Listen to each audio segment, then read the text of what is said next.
उस रामगिरी को इतनी सिक्योरिटी देने की वजह क्या है? डर गया या मेरी जबान में या हमारी जबान में बोलो फट गई?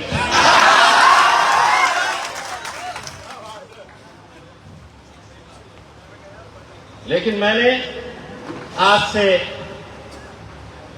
4 दिन पहले जब ये ऐलान किया कि 5 दिन का वक्त दे रहे हैं, 5 दिन, 1 हो गया, 2 हो गया, 3 हो गए, आज का 4था दिन है। 5 दिन तेरे, 6ठा दिन हमारा। हम ऐलान करेंगे कि किस दिन मुंबई की तरफ कूच करना है और यहां आपको एक एक शख्स को आप सल्लल्लाहु अलैहि वसल्लम हमारे लिए क्या मायने रखते हैं, ये आपको जताना है। जिस दिन ऐलान करेंगे उस दिन गाड़ियों के अंदर मुंबई की तरफ आपको निकलना है।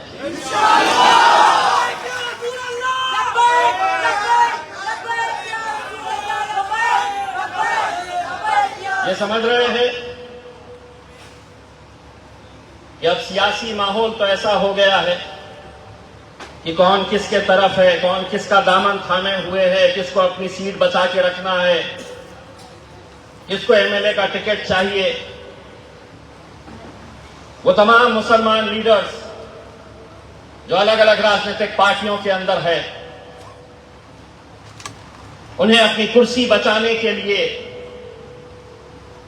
अपना टिकट हासिल करने के लिए बड़े अफसोस के साथ कहना पड़ रहा है, नाम मुसलमानों का है, लेकिन किसी में इतनी जुर्रत नहीं हुई कि वो महाराष्ट्र के अंदर खड़े रहे और कहे कि लात मारता हूं मैं ऐसे टिकट को, लात मारता हूं मैं ऐसे ओहदे को। लेकिन अल्हम्दुलिल्लाह ये वो जमात है जिसके कायद बैरिस्टर असदुद्दीन अवैसी ने अगर मुझे कुछ सिखाया है तो ये सिखाया है कि अगर कहीं पर कुछ गलत हो रहा है, कहीं पर कोई गलत बात हमारे खिलाफ हो रही है, कहीं जुल्म हो रहा है, कहीं ज्यादती हो रही है, तो किसी से डरने की जरूरत नहीं है। और ये वो कौम है कि अगर किसी के सामने सिजदा करती है तो अपने रब के सामने सिजदा करती है, अल्लाह के सामने सिजदा करती है। बाकी किसी के बाप से हम डरने वाली जमात नहीं है।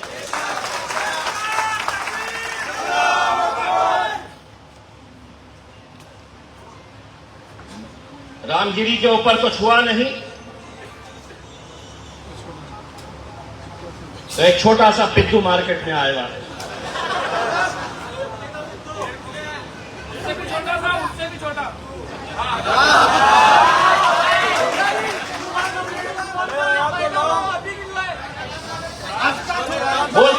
बोलते गया।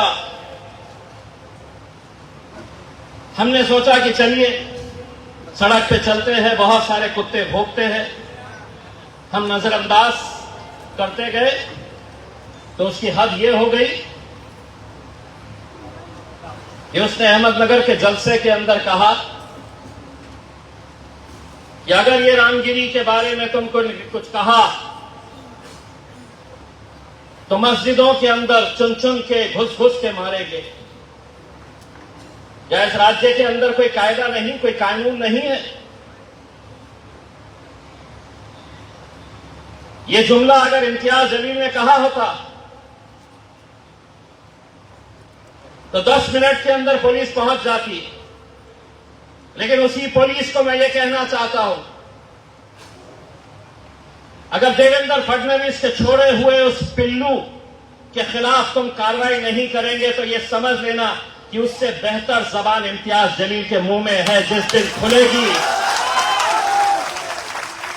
खुलेगी, अगर तुम उसके खिलाफ कार्रवाई नहीं करेंगे तो कोई अधिकार नहीं है तुम्हें, कोई ऐसा कानून नहीं है कि तुम उसके ऊपर अगर खामोश रहेंगे, जब मेरी जबान खुलेगी तो तुम्हें उस वक्त भी खामोश रहना पड़ेगा।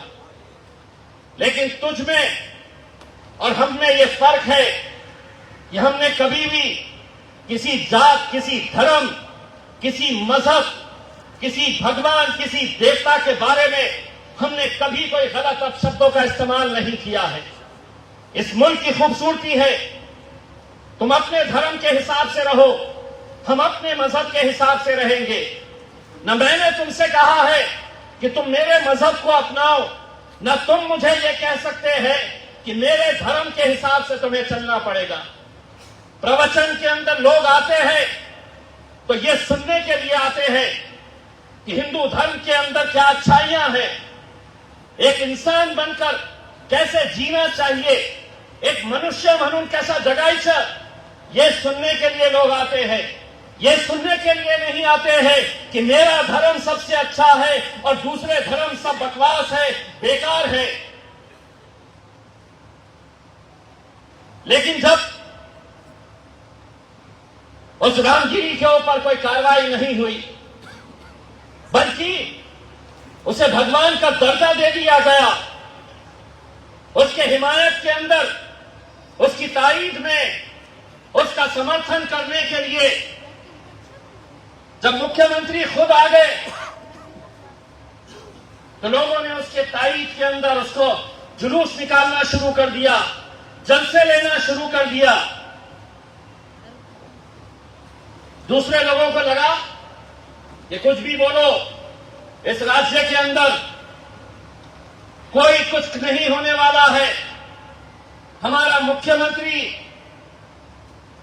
हमारे उप मुख्यमंत्री आएंगे और हमारी रक्षा करेंगे, हमारा बचाव करेंगे। वो पिद्दू का एक भाई, उसने एक स्टेटमेंट दिया, कौन इम्तियाज जलील,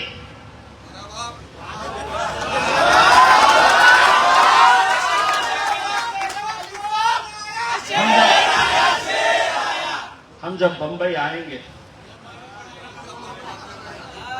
बंद कराएंगे तो एक गाना तुझे सुनाऊंगा।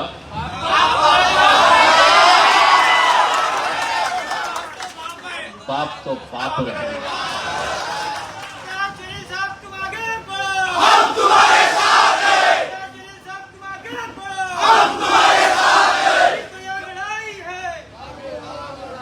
अब अकेले इम्तियाज जलील नहीं जाएगा इंशाअल्लाह। पूरे महाराष्ट्र से हम सभी को यह फैसला करना है, और अगर आज हमने अपनी ताकत नहीं बताए तो कल कोई सड़क चलता हुआ लौंडा रास्ते के ऊपर आएगा, हमारे नबी की शान में गुस्ताखी करेगा, हमारे मजहब के ऊपर गालियां देगा, उसे भी लगेगा कि यहां पर कोई कुछ नहीं होता है। तुमने तुम्हारा जितना बोलना था बोल दिए, और अगर तुम ये चाहते 5 दिन के अंदर कानून है, उस कानून के तहत इन दोनों के ऊपर कार्रवाई कर सकते थे। लेकिन तुम्हें लग रहा है कि नहीं, ये कौम अब मुर्दार हो चुकी है, इनकी तरफ से कोई बोलने वाला नहीं है, इनकी तरफ से कोई लड़ने वाला नहीं है। एक बात सुन लो, ना तो मैं कांग्रेस का लीडर हूं, ना मैं राष्ट्रवादी का लीडर हूं, ना मैं उद्धव ठाकरे के तलवे चाटने वाला हूं। मैं मजलिस इत्तेहाद उल मुस्लिमीन का सिपाही हूं। मैं अकेला भी हूं तो तुम्हारे लिए काफी हूं। और अल्हम्दुलिल्लाह, देखे जिस दिन हम ऐलान करेंगे, पूरे महाराष्ट्र से सड़कों के ऊपर, हर गाड़ी के ऊपर तिरंगा रहेगा और उसके साथ हमारा झंडा भी रहेगा। हम आएंगे मुंबई की तरफ, तुम रोक सके?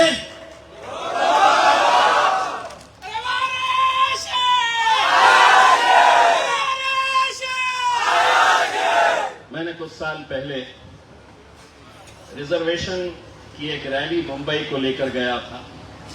आप लोगों में से बहुत सारे लोग उसमें शामिल हुए थे। सोहेल भाई, आप दूसरी पार्टी में थे, आज हमारे साथ आए हैं। गीदड़ों के साथ और शेरों के साथ काम करने का फर्क महसूस होगा। जो मोहब्बत आपको यहां पर मिलेगी, जो मोहब्बत और इज्जत अपनी जमात के अंदर मिलेगी, वो किसी और जमात और किसी और पार्टी के अंदर नहीं मिल सकती। और कुछ ही दिनों के अंदर आप ये महसूस करेंगे इंशाअल्लाह। तो जब मैंने तिरंगा रैली निकाला था, सुबह तिरंगा रैली निकलने की है, सौों की तादाद के अंदर पुलिस वाले पूरे शहर के अंदर फैले हुए थे। सौों से सुबह हमने तय किया था कि सुबह 8 बजे रैली निकलेगी।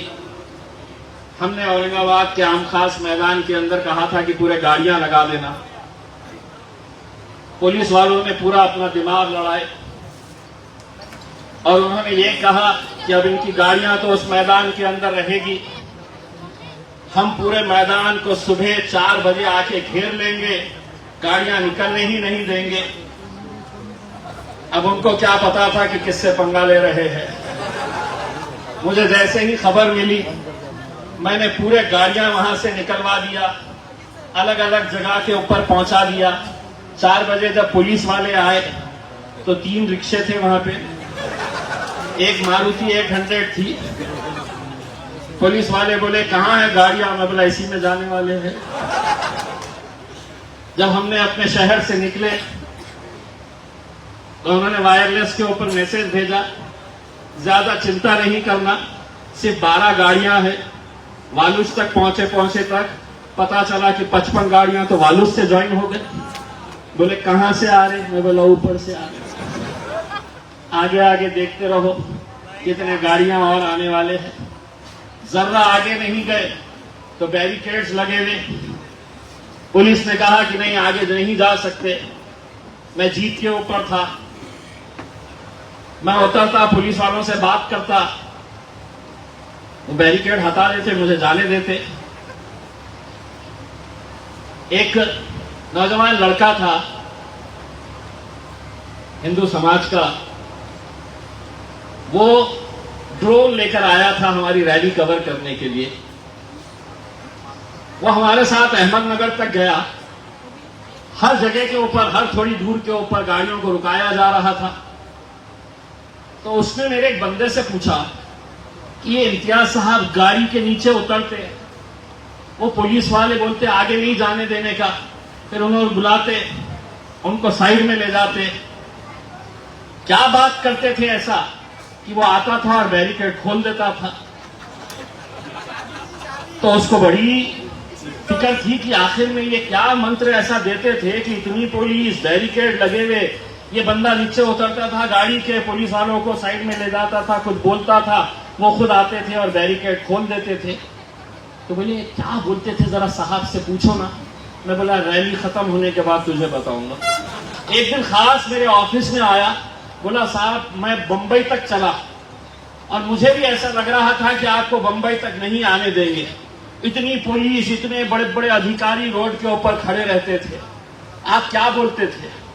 तो मैंने उसको बताया, मैं पुलिस के अधिकारी को बोलता था आगे नहीं जाना है। तो बोले नहीं, परमिशन नहीं है। मैं बोला मैं पूरी गाड़ियां यहीं पे छोड़ दे रहा हूं और महाराष्ट्र के हर रेलवे स्टेशन के ऊपर समूह से बच्चे मेरे खड़े हुए हैं, तुम अगर नहीं जाने दिए तो पूरे लड़कों को इशारा करूंगा कि ट्रेन में चढ़ जाओ, कितनी सिक्योरिटी दे सकते हैं दे दो।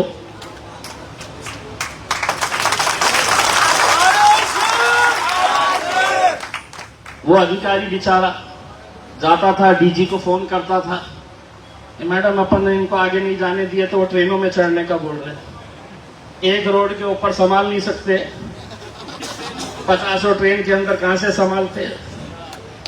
बंबई तक गया और मुझे इस बात का फख्र है, यह आप लोगों की ताकत का नतीजा था कि मुंबई के इतिहास के अंदर पहली मर्तबा हुआ था एक मुस्लिम लीडर आ रहा था और उसके लिए मुंबई की सड़कें बंद कर दी गई, रास्ते।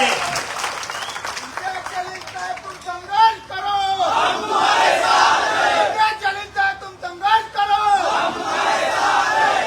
चलित है तुम संघर्ष करो, हम तुम्हारे साथ हैं। चलित है तुम संघर्ष करो, हम तुम्हारे साथ हैं।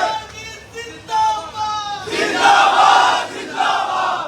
देखो देखो कौन आया, शेर आया, शेर आया। सम्राट भाई अब तुम भी संघर्ष करो हमारे साथ, देखो कैसा मजा आता है।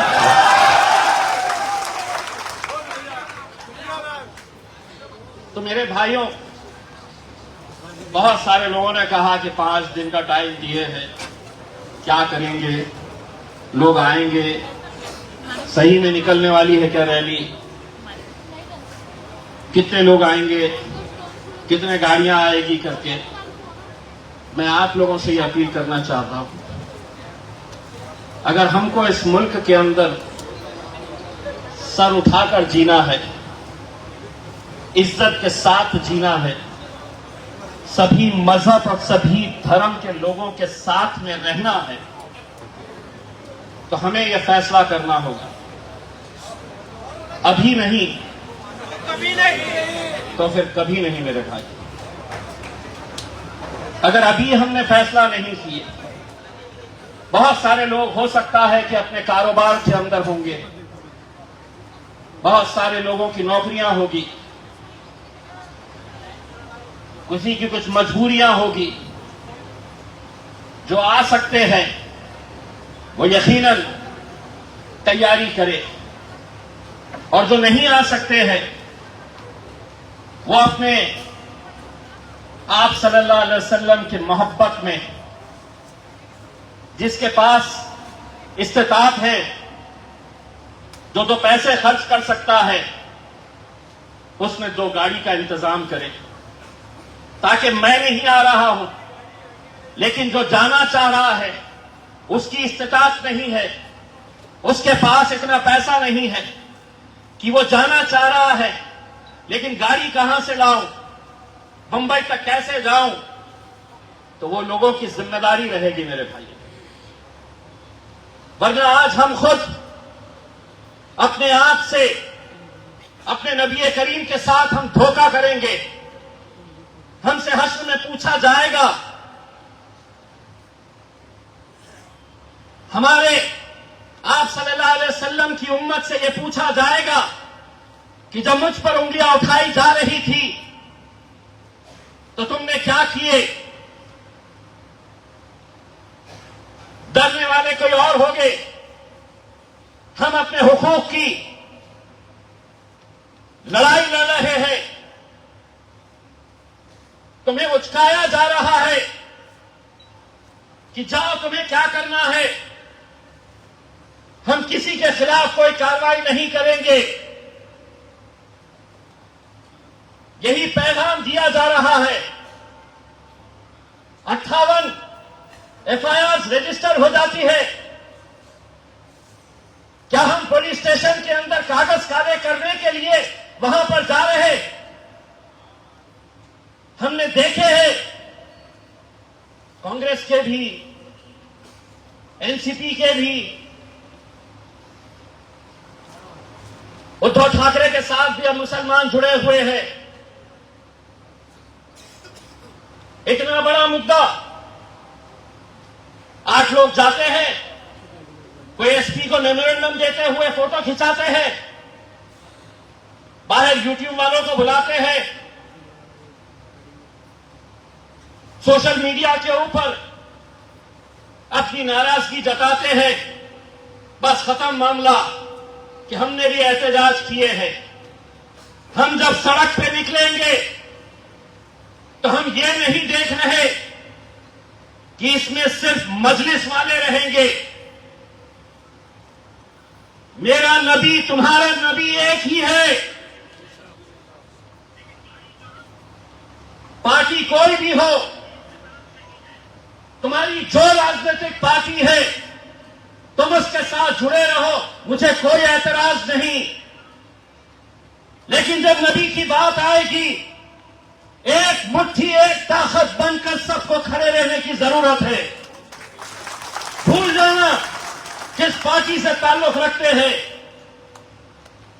वरना आज आपने देखा है छत्रपति शिवाजी महाराज का पुतला जब गिरा, पूरी की पूरी महाविकास आघाड़ी सड़क के ऊपर आ गई। मुसलमान लीडर्स भी उसके अंदर काले रिबन लगाकर, सरों पे रिबन लगाए, किसी ने मुंह के ऊपर पट्टी लगाई। हमने भी उसकी निंदा की। छत्रपति शिवाजी महाराज किसी एक धर्म को मानने वाले नहीं थे। सभी जाति, सभी धर्म के लोगों को उन्होंने साथ में लेकर गए। मस्जिदों के लिए उन्होंने जमीनें दी। उन्होंने हमारी बहनों की इज्जत के लिए कैसे फैसले लिए थे हम भी मानते हैं।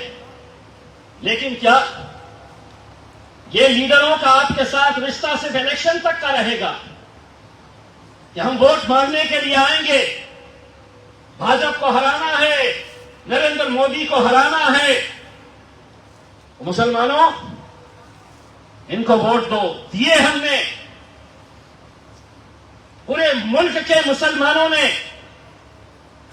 हमारे मौलानाओं की, हमारे उलमाए दीन की बात सुनते हुए 2-2 घंटे लाइन में खड़े रहकर इंडिया अलायंस के उम्मीदवारों को वोट दिया। नतीजे में क्या मिला? तो गाजापुर मिला, कोल्हापुर मिला। घरों में घुसकर छोटे छोटे बच्चे हमारी बहनों के गोद में बिलक बिलक कर रो रहे। पथराव घरों में घुसकर लूटपाट, सिर्फ इसलिए कि वो घर मुसलमानों के हैं। कोई बोलने वाला नहीं। विधान परिषद का इलेक्शन आया, पहले कम से कम एक एमएलसी मुसलमान था। आज 30 सालों के बाद महाराष्ट्र की विधान परिषद के अंदर एक भी आपका नुमाइंदा नहीं है। एक लोकसभा का इलेक्शन आता, एक टिकट कोई पार्टी देने के लिए तैयार नहीं,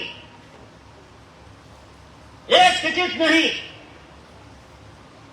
इकलौता एक मुस्लिम एमपी, उसको हराने के लिए कैसे कैसे हथकंडे अपनाए गए। सभी ने हाथ मिला लिए थे। भाजपा के साथ कांग्रेस वाले भी थे, शिवसेना वाले भी थे, शरद पवार के लोग भी थे। सभी ने तय करे थे कि औरंगाबाद से मजलिस के एमपी को हराओ, मजलिस खुद ब खुद महाराष्ट्र के अंदर खत्म हो जाएगी।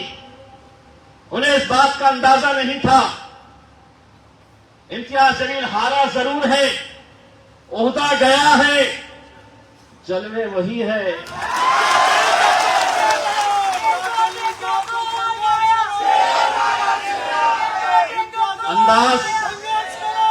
अंदाज वही है। वो समझे मुझे हरा के कमजोर कर देंगे। अगर कमजोर होते तो इतने सारे लोग आज अल्हम्दुलिल्लाह यहां पर इकट्ठा नहीं होते मेरे भाई।